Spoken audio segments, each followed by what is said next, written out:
Hello, team, and welcome to another ATP Geopolitics video with myself, Jonathan MS Pearce. This is a Ukraine war news update for the 6th of May 2023. So much to get through as things are building up towards a counteroffensive. So let's get to our first port of call. The general staff Ukrainian figures for the Russian losses for the day before, all the usual caveats, etc., etc. I find these indicatively useful. 560 liquidated personnel, a little dip from the last couple of days, but I think you're going to expect it to be around these levels as we are in that transitional period between the Russian offensive and the Ukrainian offensive. 7 tanks, so that's gone up a little bit. 14 APCs, that's fairly high. 14 artillery systems and 2 MLRS. As I keep saying, the artillery systems are being explicitly targeted in counter-battery efforts along the Dnipro River in the Kherson area, but I think all up and down the front line. These are not only the biggest cause of fatalities and casualties for the Ukrainians and also for the Russians, artillery, but also they will need to shape the battlefield in advance of the counteroffensive that will be taking place imminently. 2 anti-aircraft warfare systems, 14 drones, 20 vehicles and fuel tanks, and 2 pieces of special equipment. I'm going to talk about special equipment in a second because electronic warfare is a big problem. But just to dwell on these a second, 20 vehicles again is another day of a massive vehicle loss, and I'm not quite sure whether that is going to be fuel tanks. It's vehicles and fuel tanks. Is that going to be trucks, logistics trucks? Does this include mine-resistant armored protection vehicles and so on and so forth? What is defined by an APC and what is defined by a vehicle and fuel tank. But these are fairly useful figures for the equipment. We are seeing significant losses for the Russians. It does look like the Ukrainians are ramping up ahead of their counteroffensive. 14 artillery pieces and 2 MLRS is a useful number. 2 anti-aircraft warfare systems are also significant. Right. Just to try and flesh out some of these sort of figures, claims, we're going to go to losses, casualties, human personnel losses.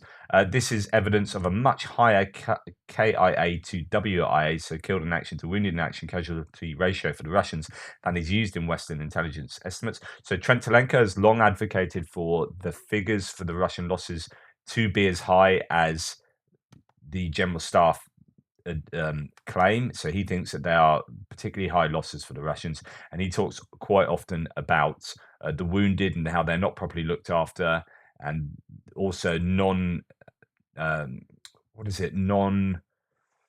battlefield deaths. So he talks a lot about deaths that take place and people who are kind of scare quotes wounded as a result of illnesses, as a result of the colds and the conditions, so on and so forth. Anyway, he's referring here to a video, and again, this is primary source evidence. You can claim that these guys are talking nonsense, lying, propaganda, whatever, but this is primary source evidence. So Ukrainian border guards who are now fighting near Bakhmut say that for 3 days in a row they watched how the Russians, and it says do not abandon, it means they do abandon, so the Russians do abandon their own. The wounded Russian lay 100 to 150 meters from the Russian positions and shouted to be evacuated. The invaders left him to die. He asked for water from his own people for 3 days. The Russians did not help him. The defenders also tell how the invaders are running over the bodies of their dead colleagues, and I have seen video evidence of that. The Ukrainian says that thousands of bodies lie in the field. I've also seen evidence of whole fields just littered with Russian corpses. These are things that I can't show you because of it being inappropriate. I don't really want to start showing you stuff like that, and also YouTube just take it down. But there is a lot of evidence to support heavy Russian losses and wounded and killed in action in the way claimed in that video. Okay, just to kind of build on the idea that along the Dnipro River in Kherson, that the Ukrainians are purposefully targeting artillery. This is a self-propelled howitzer that has been taken out by a team around the river there. So that is taking place on a daily basis. Just a little bit of video evidence to support that. Now, this is one of the most significant things I will be saying today. There are 2 things almost in a row I'm going to talk to about which are hugely significant. Russia's jamming of US-provided rocket systems complicates Ukraine's war effort. So CNN have released a piece saying that the HIMARS rocket systems, and I have been wondering about this, says they've got 28 HIMARS out there and 18 HIMARS from the US and 10 other similar systems from like the Mars 2 from Germany and so on and so forth, some from the UK. They are we are hearing about HIMARS strikes, but they're not as prevalent as they were some months back. Now, is that an ammunition shortage? Is that some have been hit? Or is it indeed that they are being thwarted somewhat? So, Russia's been thwarting US made mobile rocket systems in Ukraine more frequently in recent months, using electronic jammers to throw off its GPS guiding targeting system to cause rockets to miss their targets. Multiple people briefed on the matter told CNN. Ukrainian military officials, with the US's help, have to come up with a variety of different workarounds, but in recent months, the systems, it continues a bit later, have been rendered increasingly less effective by the Russians' intensive blocking, 5 US, British, and Ukrainian sources tell CNN, forcing US and Ukrainian officials to find ways to tweak the HIMARS software to counter the evolving Russian jamming efforts. It's a constant cat and mouse game of finding a countermeasure to the jamming, a Pentagon official said, only to then have the Russians counteract that countermeasure. And it is not clear how sustainable that game is in the long term. Ukraine has received 18 American HIMARS to date, and the US has committed to sending 20 more. Other NATO allies have donated 10 MLRS systems, according to the State Department. Quote, we will continue to advocate or recommend that those jammers are disrupted or destroyed, the document says, to the maximum extent possible. This is a secret document that is part of the leaks. GPS jamming can affect other smart US munitions like the precision-guided Excalibur artillery shells fired from howitzers and airdrop bombs called JDAMs. The leaked Pentagon document described the JDAMs as being particularly susceptible to the disruption. And it's interesting because we haven't heard as much about JDAMs as I was expecting. Now, they could be used to a far greater degree in the coming counteroffensive, but it could also be that they're having issues with them being disrupted by electronic warfare. And goes back to why it's been so significant that we've seen an uptick in these figures. The average over the war is less than one a day, and recently we've been seeing 2, 3, sometimes more pieces of electronic warfare taken out on a daily basis. So I think the Ukrainians are making a concerted effort to take out special equipment, electronic warfare equipment. A US official confirmed that the US has been advising the Ukrainians on how to identify and destroy Russian jammers, since there are a limited number of ways to modify HIMARS and their rockets. A senior Pentagon official downplayed the importance of the interference, telling CNN that on Monday, Ukrainian forces fired 18 rockets without issue. I find this interesting, given that there are kind of 18 HIMARS and 10 other MLRS. On Monday, Ukrainians fired 18 rockets. So that's an average of one per launcher, or just 3 launchers firing a full pod. So there's either some have been hit, or there's a lot of launchers that are sitting around doing nothing, because I would assume that they don't. I mean, you can't have 18 launchers firing 6 missiles every night. Those figures are unsustainable uses of rockets. So there's only a certain amount of ammunition. So I think that's probably one of the biggest reasons, but that's a really significant claim there. The official declined to comment on the broader impact of the jamming. HIMARS are manufactured by Lockheed Martin, which deferred questions on jamming to the US government. Depending on the location and strength of the jamming, a rocket can still launch and result in a successful strike with significant damage. In addition to GPS guidance, the rockets have inertial navigation systems, that's sort of gyroscopes and things on board, that are not susceptible and remain accurate, though not as precise as when guided by GPS coordinates. Widespread Russian jamming can have drawbacks for their own forces as well, impacting their ability to communicate and operate. But even when they do function, HIMARS have increasingly been missing targets, said one Ukrainian source briefed by drone operators on the front lines. One drone pilot on the eastern front described the jamming by the mobile HIMARS as significant. According to the source, something he hadn't seen in his area before last November, several months after the HIMARS first arrived in Ukraine at the beginning of the summer. A US official familiar with the workarounds said they include updates to the software on both the targeting system software as well as the rockets. A senior Pentagon official described it as constant tweaking to get them to stay effective, adding that the updates had been made as recently as this week. If their jamming gets more sophisticated, then your countermeasures have to be more sophisticated, a British official agreed. A separate but related problem for Ukraine is that the Russians have been moving some of their equipment further back and out of reach of HIMARS, which have a range of about 50 miles, 84 kilometers. There's only so many things that you can do, though, in these kind of countermeasure ways of getting around the electronic warfare systems. There's only so many patches you can put in place before you have to just rely on taking out their electronic warfare systems. Right. That's significant. So that's why I spent some time on it. Ukraine, this is another significant one. So the Kinjal missile is this hypersonic missile. What does that mean? Subsonic is below the speed of sound. Supersonic is above the speed of sound, I think to Mach 5, 5 times the speed of sound. Is that correct? And hypersonic is 5 times and over the speed of sound, for Mach 5 and over. So the claim is that these Kinjal dagger missiles can go, is it 10 times the speed of sound? And Russia have been making big claims about these, about how wonderful they are, how they can't be hit, and so on.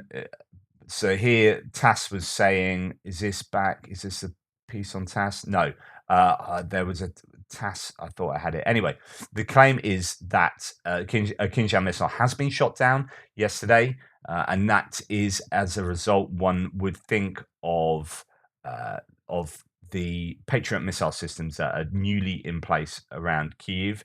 This might have been in response to the drone attacks on the Kremlin as well. So that fits in with that kind of time frame, and that makes you wonder, well, who would have done them, or was it an excuse to send a Kinjal? But yeah, the previous claims were that they got nothing to shoot down the Kinjal. Then the Patriots come along, and this has been shot down for the first time. This is significant. But what's interesting is that the defense, and this came out in Defense Express, supposedly invincible hypersonic Kinjal missile shot down. Now, Yuri Ignat denied this. So there are parts that were found on the ground, and he denied that had happened. And then the Air Force has now come out and said, yeah, actually it did happen. So it's interesting to see the OPSEC around this. So the Ukrainians didn't want to admit this because actually, if the Russians would have known the missile hadn't found its target, but having this public knowledge is useful, maybe to keep this a bit secret that they can shoot down a Kinjal. Anyway, it's sort of come out now pretty officially. So Ukraine claims to have intercepted the Kiev-bound hypersonic Kinjal, presumably with new Patriots. Recall Russian 2021, quote, this is the Royal United Services Institute. Russian hypersonic capabilities, while certainly potent, are perhaps more useful as a psychological tool than as a military asset. TASS, here it is, TASS in February, so this is a Russian news agency, said the Kinjal hypersonic missiles can accelerate to 10 times the speed of sound. The missile is capable of maneuvering along the entire flight path and breaching any air and anti-ballistic missile defenses. Go and watch Perun's latest video on hypersonic missiles. He, as many have stated, he claims that this is nothing more than a glorified cruise missile. The Kinjal is basically using existing tech. It's not as great as the Russians are claiming.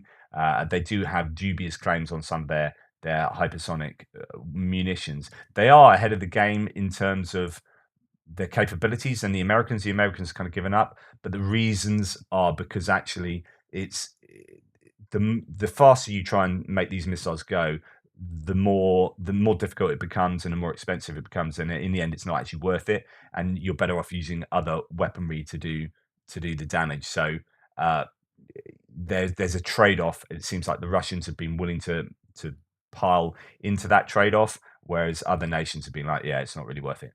So anyway, that's a Kinjal missile being taken down, which is super significant. Air Force Commander here, Oleshchuk, is now confirming that they did take it down on May the 4th. So that's 2 days ago now. So it was not yesterday, day before. Anyway, Ukrainian forces have shot down 10 drones over the past day. So that's good. 2 explosions and a fire occurred near Jankoy. So Jankoy is that logistics hub, that railway junction in the north of Crimea. You're going to see that being hit more and more ahead of the counteroffensive. I bet there will be places in Crimea that are going to be routinely hit. Now, talking about the missile attacks that we are seeing, cruise missile attacks from the Russians, the CSIS, has released a new report, and one of their is a little bit misleading to some degree. This, not in the way that Shashank Joshi initially said. This this is a chart that maps the frequency of the missile attacks, and the red lines are attacks with more than 20 projectiles. But what you're not really seeing, so this doesn't represent the size of the missile attacks. Actually, this represents the days between the missile attacks. So you can see that they were far more frequent at the beginning. And this line, this trajectory here, is showing a greater distance. So this is a trend line showing a greater distance in time between missile attacks. It doesn't say how big the attacks, because actually what you'll be also seeing is a downward trend in the size of the missile attacks. So now we're getting far fewer missiles being sent. There were times back around here when they were sort of 100 or so. That's not represented at all in this chart. Unfortunately, it'd be great if you can combine both of these, because you'll see that the trend line for the size of the missiles and the chronological distance between the missile attacks, size of the missile attacks, has been on the one hand getting smaller, on the other hand getting bigger for the time distance. So yeah, anyway, I think that is more evidence that the Russians are really struggling to produce these cruise missiles. They don't have the stockpiles that the Russian voices claim they do. Okay, yesterday Russia struck a power plant in Donetsk, although they only had local power problems and then got it back online, so that was good news. Damage to Kiev done by the drone, the TB2, the Bayraktar drone that was shot down. I agree with Tim White here. So I reported on this yesterday. He maintains that Ukraine's forces did not know this. They did not know it's their own drone. So the claim was it had gone out of control. They'd lost control of it, so they shot it down. I don't think you would shoot that drone down above populated area. You wait till it moves on and then shoot it down. It was ridiculous, because actually it did cause some damage when it came down. It was right in the middle of Kiev by the looks of it. So I think that they thought it was a Russian drone. This would have been around at the time, probably, that the Kinjal Missile was also flying about. So you would have had some jittery Ukrainians as well. Okay, Kherson region is being hit with guided aerial bombs again. Yesterday lunchtime, so those are the FAB 500s. Hit a church building, and homes badly destroyed. But they are becoming a significant issue, those guided bombs. We had Kramatorsk being hit yesterday, which is one of the towns behind, in that sort of crescent of towns and cities behind Bakhmut, Kramatorsk, Slovyansk.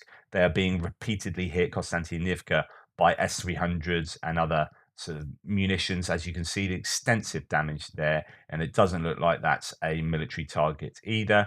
Twin cities of Kramatorsk and Slovyansk has suffered heavy damage yesterday after shelling to factories this afternoon. The NKMZ is one of the largest heavy engineering plants in Europe. Casualties are known after this attack. So Tim White was saying, on the one hand, you can maybe see why they've hit an engineering factory. On the other hand, they have hit in Slovyansk. There's no way, he says, this ceramics factory. There's no reason to have hit that, and that was reduced to ruins after 2 missiles slammed into the buildings of Zeus ceramics factory. So yeah, that's what's been going on there. Russia have been using incendiary munitions in Bakhmut for a long time, but there was some pretty incredible footage of incendiaries being used on Bakhmut last night. These pictures did the rounds, as you can see, massively widespread. This is not only psychologically horrific. You'd hate to be out in Bakhmut and in these kind of attacks. They are really problematic for vehicles. I think one of the main aims for these is vehicles that are left out. Yes, you're going to burn buildings, but any vehicle that's left out that isn't under wraps, under some kind of more significant cover, will be potentially rendered inoperable by these kind of incendiary attacks. Then just one instance of, or a couple actually, in Yekaterinburg, of Russia on fire, apartment block on fire, and in Yekaterinburg as well, warehouses on fire as well. That looks pretty significant, that fire. So those fires are continuing. Right, let's move on to the odds and sods. Okay, so much to go through. More governors in Russia are cancelling parades for Victory Day. I've already mentioned this is the biggest holiday in Russian psyche, except for New Year, says Tim White. The regions are citing terrorism risks, which is a useful smokescreen, in my opinion. So, what are the reasons? So, Tim White says the most obvious reason is so much military equipment has been destroyed in Ukraine or still being used there that the flagship military parade of the mighty Russian army will look embarrassingly weak. There's also a shortage of personnel with almost 200,000 dead. He says a key lesser known part of Russia's celebrations is the Immortal Regiment Parade. Ukraine Latest has done a lot of talk about this. The Telegraph podcast, well worth watching. People bring photos of those who have died fighting in wars for the country, but there's panic that so many will bring photos of the dead in Ukraine that the true scale of the losses will be seen. And I think that's quite a huge component. In occupied Donetsk today, they tried to get around the problems with an auto-immortal regiment parade, flags and banners on cars commemorating the World War II victory with no pesky pictures of those thousands who have died in occupied Ukraine. So I think this is I think the biggest reason is because they need all the equipment on the front line. Personally, ISW said the Kremlin likely hopes to limit typical May the 9th Victory Day events to conceal the degradation of the Russian military. And it said a drone strike on May the 3rd gave the Kremlin an excuse to do so. So there's another reason why that might have been a false flag operation. Okay, this is, I think, absolutely great news. Ukraine's arrested an infamous pro-Russian blogger who says he's originally Chilean but is thought to be an American citizen. Gonzalo Lira has lived in Kharkiv for many years. The Daily Beast wrote about him a year ago, and that I might dip into that article. But basically, there's lots of video footage of him being arrested. He is a real pro-Russian voice. That is, yeah. I mean, you think Scott Ritter and Colonel McGregor are bad. This guy's worse. But he's been arrested, and that's, I think, I'm amazed that he's lasted this long, to be honest. A Russian school teacher has been convicted for printing out Wikipedia's article on the Russian invasion of Ukraine in what seems to be Russia's first criminal case associated with Wikipedia's coverage of the war. The SOTA project reports that Olga Lachman, a teacher from Orsk, was sentenced to a fine of 30,000 rubles for politically short-sighted design of her college stand. Lachman was supposed to prepare materials for an information stand on a special military operation, and without reading it, she asked her colleague to print out the first text on the subject she found on the internet. It turned out to be the Wikipedia article of Russia's invasion of Ukraine. For printing out this article, which according to the court distorted the use of Russian armed forces in front of the younger generation, the teacher was eventually convicted of the charge of discrediting the army. Russia has also so far fined a Wikimedia Foundation 8.4 million rubles, which is $108,000 in 2023, for not deleting articles containing what it calls banned content about the war. So, yeah, absolutely incredible stuff. Russia really needs to sort out its approach to truth and accuracy. Would be my opinion. The announcement, so there's been an announcement that 18 places are to be evacuated in the Zaporizhzhia Oblast. So Syriac Maps here says the announcement of the withdrawal of civilians from towns near the front seems to confirm that the main theatre will be the southern front and will completely encompass the Zaporizhzhia Oblast. Now, what's interesting is a lot of these places are towards the west. There's Vasilivka that I was talking about in my last few analyses of the potential counteroffensive. I find it interesting that they're over there rather than more towards the kind of central area, Tokmak area, but also quite far over to the east as well. So what this gives you an indication where the Russians think the attacks might come. Okay, occupiers have closed the Crimean Bridge and apparently the ferry as well. The ferries have stopped too. This is due to a potential attack. But yeah, I sort of wonder what happened there, whether that continues to be the case. I want to dip into this article later. So Budanov, the intelligence head of intelligence in Ukraine, has been interviewed. He says quite a lot in this Yahoo News piece by Michael Weiss, I presume again. Okay, a few things he says. On some matters, though, Budanov is unambiguous. As of today, Russia has no military, economic, or political potential to create another attempt or a serious offensive anywhere in Ukraine. And this is possibly what Avril Haines has been basing her claims on as well, or it'd be American intelligence, but they'll be working with Ukrainian intelligence. Besides that, it is completely capable of waging serious defensive operations, and this is a very problem we are about to face, he said, referring to the anticipated counteroffensive. That he believes that the Russian supply of missiles are running low, almost to the point of exhaustion. They are trying to accumulate certain stocks and have them ready in order to try to disrupt our offensive, which is what I was suggesting they'll be using them for. But the truth is that they have taken their stocks almost to zero. And he talks about how Wagner troops do get engaged in training, even the convicts. And he says that they are better trained right across Wagner than the regular Russian army. He says it's incomparable to the level of the regular troops. They are a lot higher. So Wagner are a lot higher. He's pretty disparaging about the level of the regular Russian armed forces. Now, a US document citing FSB intercepts has said that Putin told Prigozhin to address the issues between the Russian MOD and Wagner PMC, to address these issues with the defense ministry effectively siding with the generals over the Wagner chief. So, Washington Post has discussed a leaked US file that does confirm there is a deep rift between Prigozhin and the MOD. I mean, we know that, but it's not just for show, right? There is a deep rift, and Putin has himself got involved. Right, let's move on to military aid. I must be quicker. Council of Europe has finally approved a plan to purchase 1 million pieces of ammunition for Ukraine. The assistance measure will finance the provision of 155mm artillery rounds and, if requested, missiles, which will be jointly procured by EU member states from the European defence industry. That is the European Council, not the Council of European Council. That is something that's been ongoing. They're trying to sort out the funding and also the manufacturing. So I think the funding is not so much a problem, is where this stuff is going to be made. France is being a bit difficult about it because they wanted it all to be made within Europe, and you can understand that. But it certainly looks like they're going to be making the rockets explicitly in Europe. Linked to that, the German concern Rheinmetall wants to provide Ukraine with a significant amount of artillery ammunition and announced plans to produce up to 600,000 shells per year. So Rheinmetall really coming up trumps in terms of the defense industrial military complex in Europe and helping out the Ukrainians.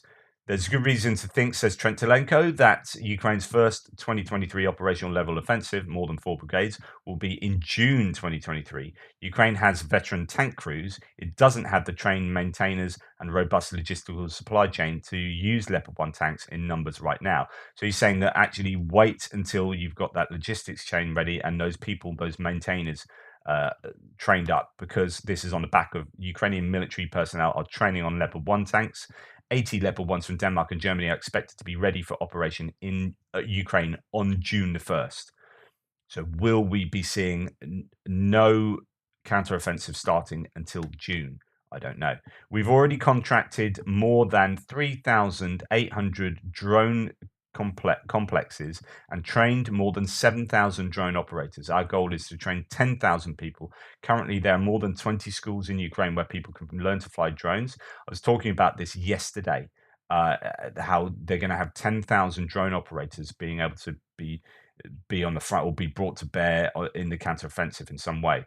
Shashant Joshi continues, referring to the Ukrinform article, drone attrition in Ukraine, we are definitely talking hundreds. Sometimes we lose about 100 within a week. These are the smaller drones. So when you see the daily statistics of how many drones are shot down, it's not these smaller drones.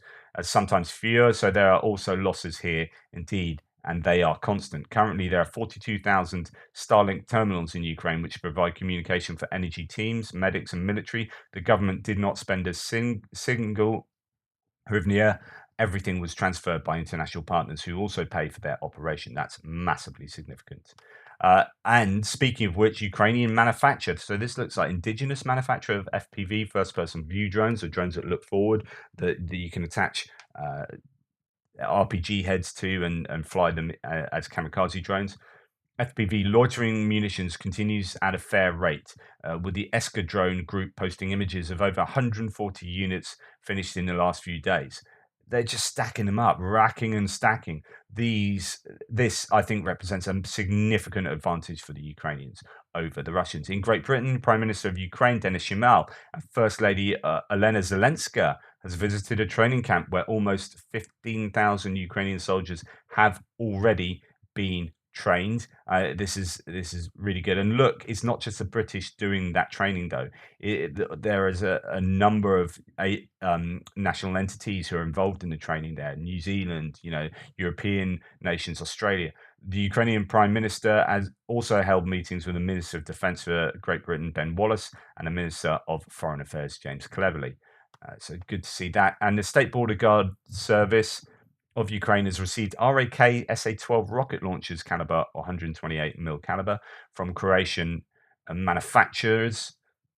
This is the first time these artillery systems have been seen in Ukraine. They can effectively replace similar makeshift Ukrainian systems. So they're a bit like these what do you call them, technicals that we've seen Ukraine use on the back of pickup trucks. So yeah, really good stuff. It all helps in there. I've long wanted to do a segment on women in war in Ukraine. Here, the Deputy Minister of Defense of Ukraine, Hanna Malia, has reported that 5,000 women are currently serving on the front lines. 107 of them have died. In total, 42,000 women serve in the armed forces of Ukraine today, and 60,000 um, including civilian employees.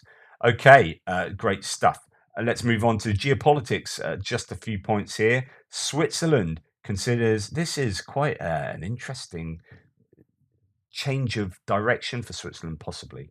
So, Switzerland considers joining the EU's military mobility cyber defense PESCO projects as a traditionally neutral country gears up to boost defense cooperation with neighboring countries. Interesting. Are they looking at what's going on in Ukraine and tinkering with their long-term strategy? It looks to be the case. Sandu, we are only safe today thanks to Ukraine. So, in an interview with the Financial Times, Moldovan President Maya Sandu said that Russia might have sent its troops into Moldova if its full-scale invasion of Ukraine had gone as planned. Now, some people do these kind of scare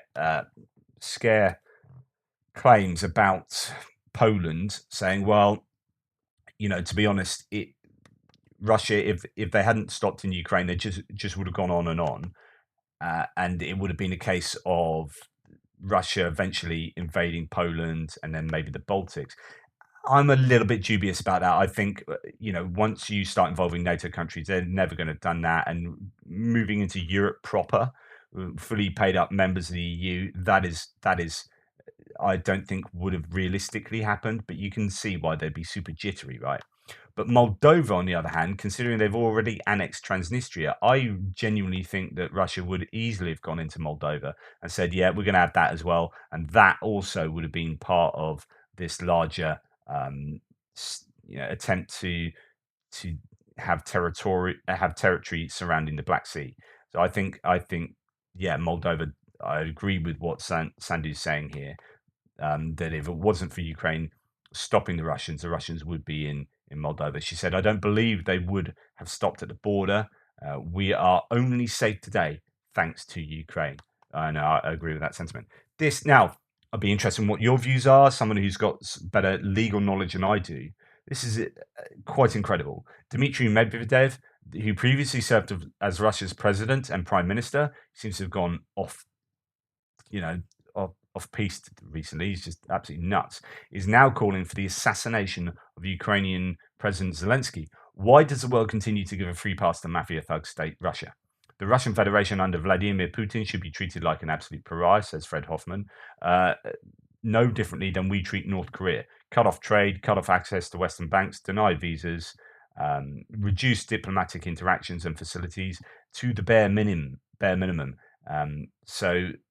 He's a counter-disinformation professor of intelligence studies and politically centrist lifelong that's human intelligence. If they want to live and behave like knuckle-dragging Neanderthals, let them, but the civilized world is not required to interact with them. I broadly agree with that. I think there needs to be as robust reaction to Russia as possible. but I'm also interested in Medvedev's, you know, making saying those sort of things. Where does that? I mean, legally, where does that leave him and Russia? They're openly calling for the assassination of a foreign leader, of a democratically elected leader of a foreign nation. I mean, that's terrible. Intuitively, that's terrible. But I just wonder what the legal ramifications of that are, if there are any. I mean, can you go around saying that and get away with it? I mean, I mean, even just now, I don't even know the law in my own country. Like, if I was to publicly call on the murder of another citizen of the UK, that's incitement to murder. I don't know I just don't know the laws for that. But if you're calling on the assassination of someone in another state, what's the difference there? And obviously, you've got Russian rules against other countries' rules. I was just interested in that whole idea. But yeah, it's pretty terrible to be publicly declaring that Dimitri Medvedev is a bit bonkers these days. But that's dismissive, though, isn't it? No, I mean, this is terrible. Anyway, there you go. That's the news video for today. Please like, subscribe, and share. Really appreciate all the time you spend with me. Take care, and I'll get a frontline update to you as soon as possible. It is Saturday. It's a bit funky. Oh, it's a coronation as well, which I'll be going to see my son play football while the coronation is taking place, which is a bit odd, but I'm a little bit meh anyway. But people can get excited by his new hat. I'm sure that would be fantastic for him.